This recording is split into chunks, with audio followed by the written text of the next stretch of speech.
Where's TK today? Welcome to our 2-year adventure across the United States. In our 2001 F-250 with 240,000 miles on it, keeping our adventure in our truck alive on a budget. We are Tom and Karen, and this is the Curious Compass.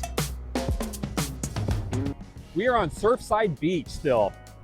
This will be week 15, where we spent the rest of our week on the beach in North Padre Island. We had a good 7 or 8 days on the beach, just enjoying the sun and chilling out on the beach. What a morning. It is Sunday, the end of January, and this is one of the most beautiful mornings we've seen so far. The wind is very calm, and no one out, so quiet except for the waves. It's just, I see how living on the beach is a big draw. Not much you can do except escape the cold that everybody was going through. So what a better place to do it than at the very south of Texas. No complaints. We just rode our bikes 10 miles, 15 miles. This town is not super bike friendly. There's only one place with a bike lane, and every place else you're just kind of hoping the goodwill of everybody else keeps out of your way. It doesn't crush you. It's not that, it's the sand. It really wants to slip you around. Yeah. I washed out today. Karen washed out yesterday, so. Yes. Well, in my defense, I was drunk. Wow, what does that say about me? Anyway, this is the place. Oh, these surfers. Quite a few surfers for how small the waves are. Yeah. When we did leave the beach, because we did eventually have to go get some supplies, we did go through Malaquite Beach National Recreation Area. It's just an extension of Padre Island, federal park. Nothing much interesting going on there.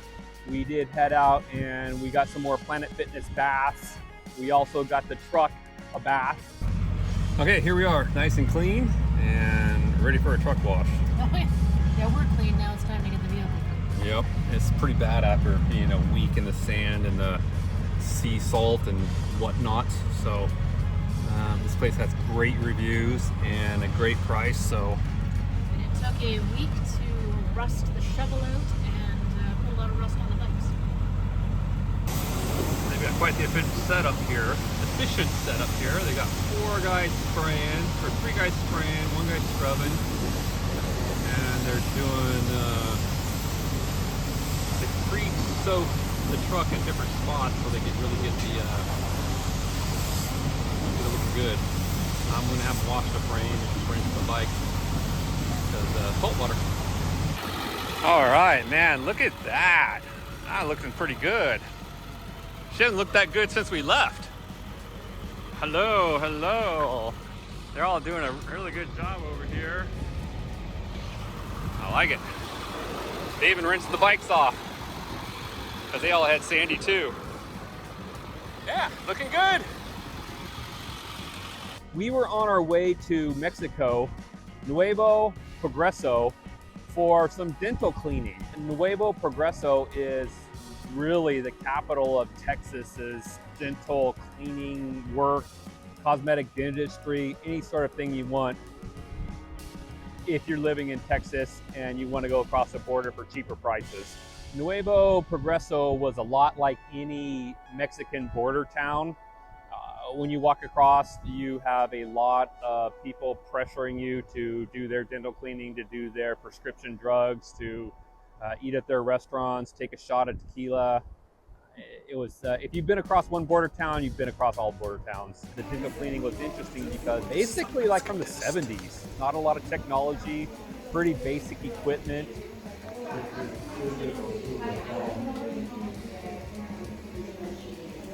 So far, so good. Didn't scrape it. Used a machine to like make that machine. That would do all the work. Just to know in America they do this scrapey thing, so. It was funny when she took the x-ray of one of my teeth that I had a question on. And normally they slide the little film in your mouth and then they close it and they walk into the other room. not this place. She held the film on my tooth while she shot the x-ray. The doctor came in, looked at the x-ray, he held it up to the inspection light instead of like putting it in a machine or looking at it anyway. He kind of just looked at it like this, said, no, you're fine, you're good. They did a really good job. I thought they were very thorough and friendly, and my teeth felt great. We were like, hey, so many places to eat around here, where would you guys recommend? To the dental staff, and a nice lady, you remember her name? Tony. Tony said, well, we have our restaurant right down the street over here. Go check them out. We had tacos. Mexico, we decided to get some Mexican food. Because they didn't have much Italian. That night before we went to Mexico, we stayed in a Walmart parking lot. Well, it was bound to happen one day or another. We were gonna get stuck camping at a Walmart. Nobody says this one's legal, but we'll see. There's a truck over here, so I think we're probably pretty safe. Welcome to our camp. Our first experience at staying in a Walmart parking lot. Didn't really have anything good or bad to say about it. A lot of birds. So many birds. From what I read, looking for other places to camp as we start moving along, the more homeless there are in the town, the less you can park in commercial parking lots. Because they do have to control, they have other things to control. So there's less chance of being welcome in a Home Depot parking lot or a Walmart parking lot. When we left Mexico, we headed to Boca Chica Beach. Is the farthest south you can get in Texas. We were a mile from the Mexican border, from the Rio Grande, where it enters the Gulf. This is the end of Texas. Here is the Rio Grande. On in to be the Rio Grande River. Yep. And this is the inlet, outlet, the whatever Depends inlet. on the tide. Yeah, I guess it depends on the tide. We've got some guys over here that are net fishing. And then we got a bunch of people out here in the water. They're pretty deep.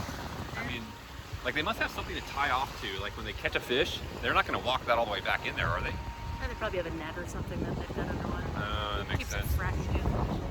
But yeah, it's a beautiful day. It's probably 70 degrees, a light breeze, and Border Patrol keeping an eye on us. Yeah, and I'm wearing my Canadian shirt, so maybe I shouldn't be doing that. And my Japanese shirt, so, we're quite confusing as a couple.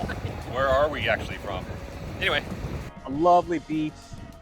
Not very quiet because Elon Musk is building another star complex.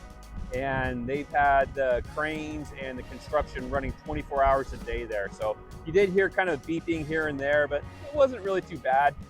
It was interesting to see a lot of the launch pads, and it would have been great to be able to see a launch from there. Unfortunately, they had a launch, and unfortunately it was in Florida. So Just far off. so close, just across the Gulf. We would have been there. We only stayed at Boca Chica for one night. There was a lot of traffic, a lot of fishermen there. The beach was very smooth, and if there was a speed limit, no one was paying attention to it. We had some asshat in a Ford Bronco drive 6 feet from our camp at 40 miles an hour on the dune side of it. It seemed unnecessary. There was plenty of room between us and the shore, but he chose to, at full speed, go between us and the dune. Besides that, there were constant traffic, constantly people running up and down the beach. So we decided to head out there, only stayed there one night. When we left there, we headed south as we're working our way to Galveston. We stayed at Levante Park. We wanted something off the beach because I needed to do some work on the truck. One of the alternators has been replaced. The other alternator needs to be replaced. So I bought a rebuild kit, and I had 2 alternators that I tore apart to see if I could fix one, make one work. Okay, as you guys see, we lost an alternator on the way down to the Grand Canyon, so building an alternator repair kit. I could only get this on Amazon, and it was a direct ship. Amazon doesn't even carry it in stock. None of the auto parts stores have them. Even Rock Auto didn't have them.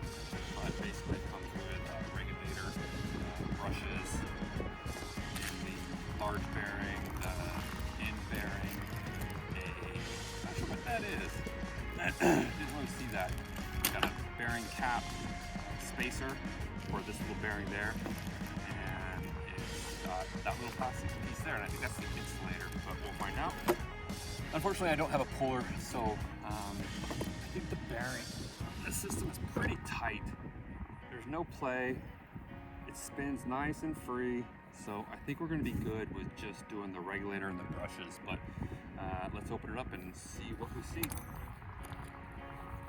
I'm technically YouTube certified now, so this should go without a flaw and be easy peasy.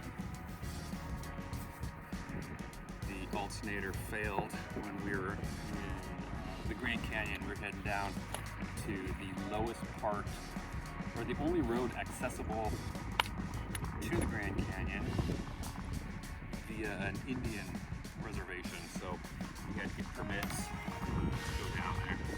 About halfway down, we just pulled over, and there was a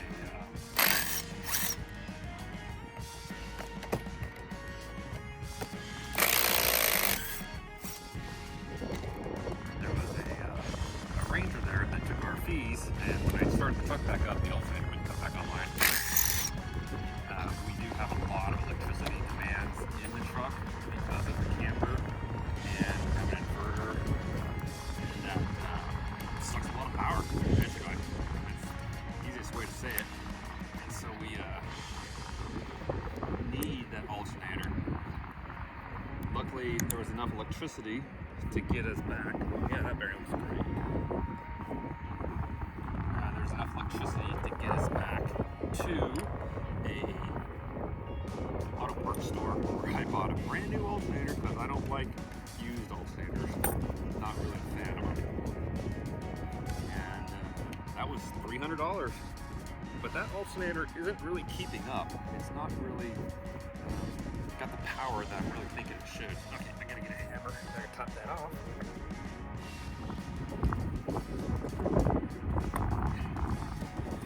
Okay, well, couldn't find a hammer.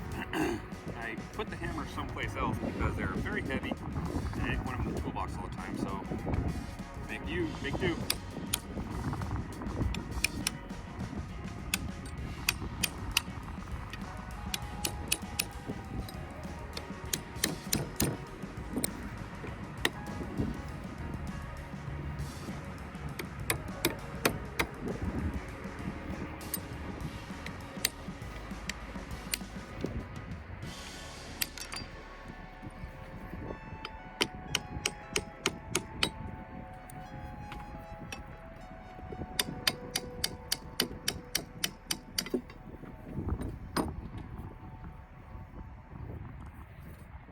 So there's that little plastic ring.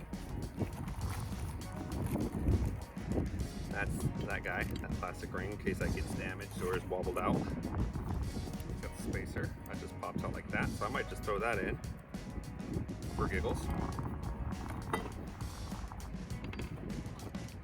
This, they say, be very, very careful with because these are just threaded into aluminum. Take our time. Right. I'm not sure what's wrong with this alternator. There's no quit. I'm assuming it's the brushes. The secondary alternator didn't seem to work at all, so I think it is a regulator that has failed because it won't tell me that it's failed. So part of the job of the regulator is to tell me when it's failed, and it has failed telling me when it's failed. So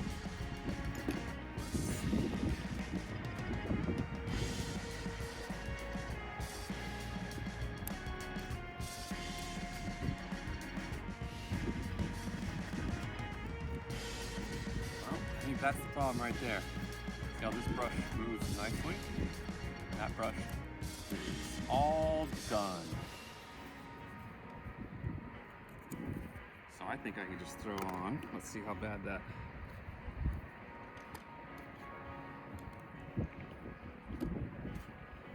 Brush is, oh, well, I do believe this alternator core is shot. You see here, here's where the actual brushes roll.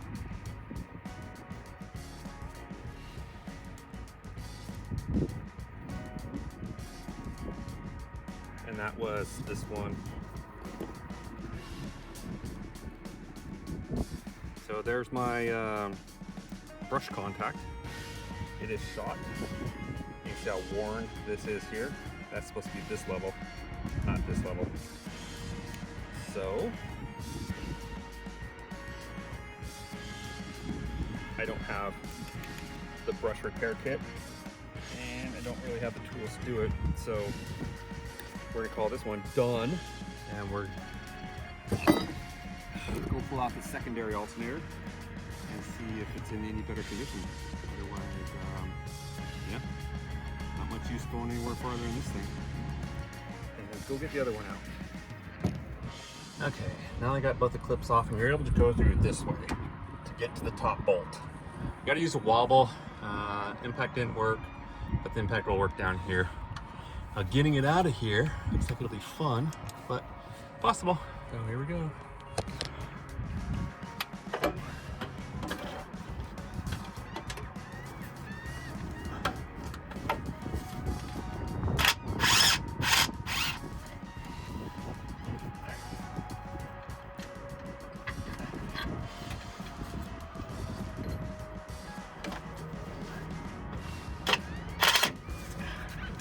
Here she comes.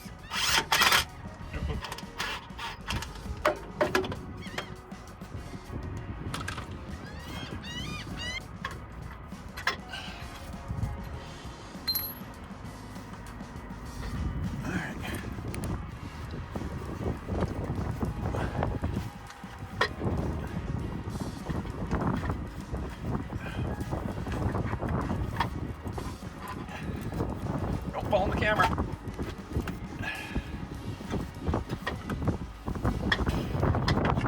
There she is. All her glory. Let's see what she does. Luckily, I've got 2 alternators to work with, so wish me luck. We're out in a public park in Corpus Christi where they have free camping, so that's where we're here doing this stuff, but it's not as dirty as the sand.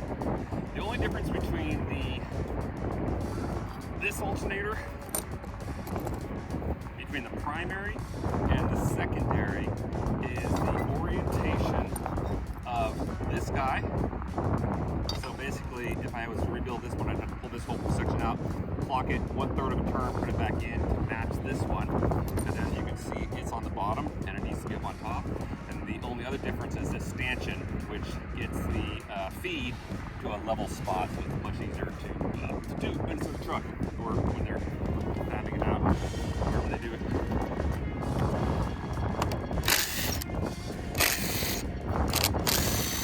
I wish I had a puller so I could do all the bearings, but this one is nice and free. There's no in-play. So hopefully it will be a good choice. Hopefully it's just the regulator, because that's all I can really get to.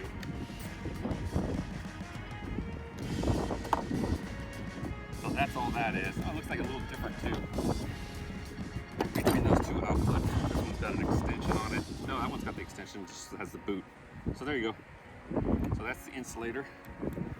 This is the insulator if you're doing it for a secondary alternator.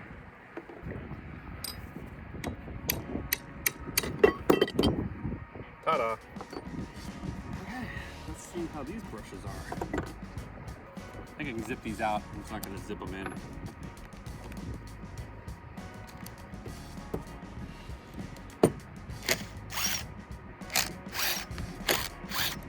I'm assuming some contaminants got into these brushes and just destroyed that one. So let's see what we got here. Oh yeah. Those ones are shot too, and that one's the same way basically. Yeah. So neither one of these are rebuildable with what I have. Unfortunate. Those brushes are shot. So it looks like I will be buying another alternator, unfortunately. They say you can't take these off, but I don't have a puller. I don't have a big enough soldering iron to solder this thing there. You can see it's just blown out. Interesting, because normally they make these a softer material, so these wear faster than the copper. So put it back together, throw it back in. Thanks. Okay, nobody has secondary alternators that I have found. So this is the one I'm going to get. I'm gonna get this one, but I need this one, but I should be able to rotate this to match this. But does this come off?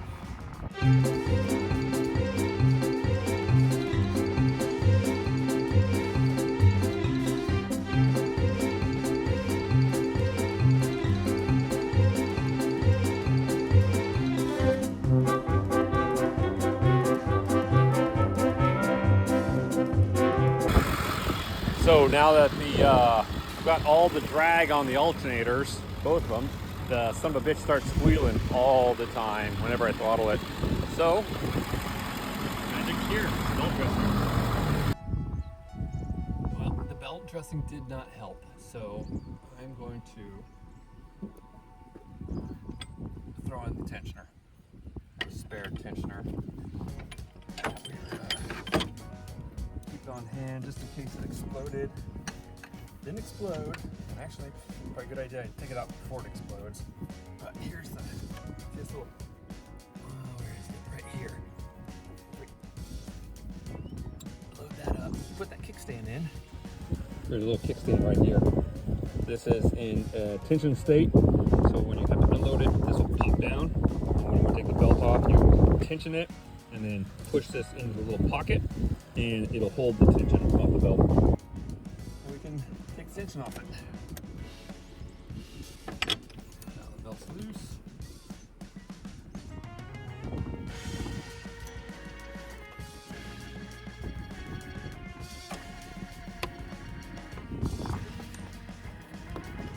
Oh no, I don't want to get away from everything.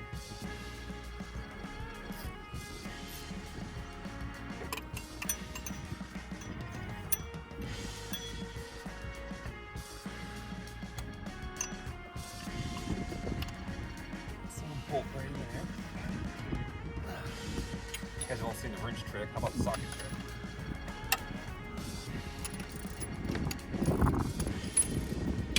See that? Got a little extension on there. The one power tool, the one rigid power tool I did not get was the right angle electric ratchet. And man, I wish I did. Things like this would be super easy.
kickstand's supposed to auto kick out, but apparently it didn't. So, hey, let's see if she squeals.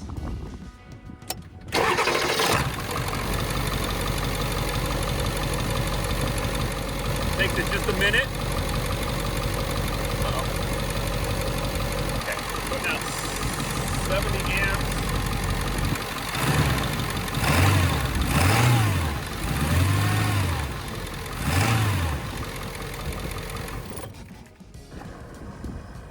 all right, well that seemed to do it for right now.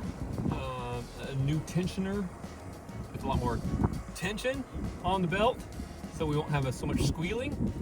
Let's hope that's the long-term fix. We'll drive it around, see how it does, but I was able to get a considerable amount of current out of the alternators, even at idling, so right on. The problem was I installed the one alternator, so I was able to get a considerable amount of power out of that sucker, but then I thought, you know, I need more power. So I threw in that alternator down there yesterday, but then the belt started squeaking. So I tried to do the belt dressing. Belt dressing didn't help, still squealed.